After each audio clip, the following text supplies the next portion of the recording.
அரசியல் கட்சிகளின் பொதுக்கூட்டங்கள், பேரணிகளுக்கு 3 மணி நேரம் மட்டுமே அனுமதி. வரைவு வழிகாட்டு நெறிமுறையில் தமிழக அரசு தகவல்.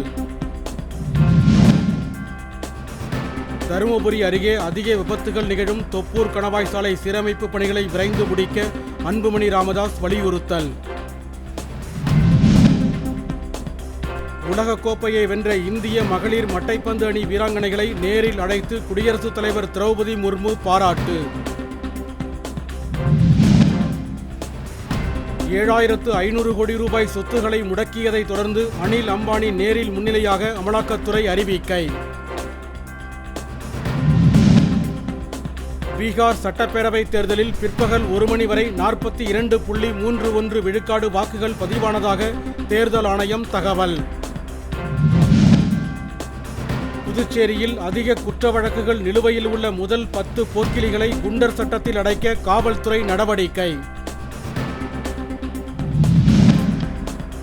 கும்பகோணத்தில் நகைக்கடையில் நகைகளை திருடிய 2 பேரை அடித்து உதைத்து காவல்துறையிடம் ஒப்படைத்த பொதுமக்கள்.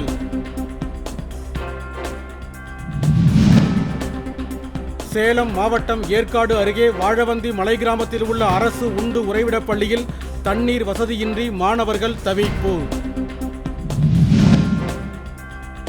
கடலூர் புறவழிச்சாலையில் சரக்குந்து மோதியதில் இருசக்கர ஊர்தியில் சென்று கொண்டிருந்த 2 இளைஞர்கள் உயிரிழப்பு. நடப்பு IPL தொடர் வாகையர் பட்டம் வென்ற பெங்களூரு அணியை விற்பனை செய்ய அணி நிர்வாகம் முடிவு செய்துள்ளதாக தகவல்.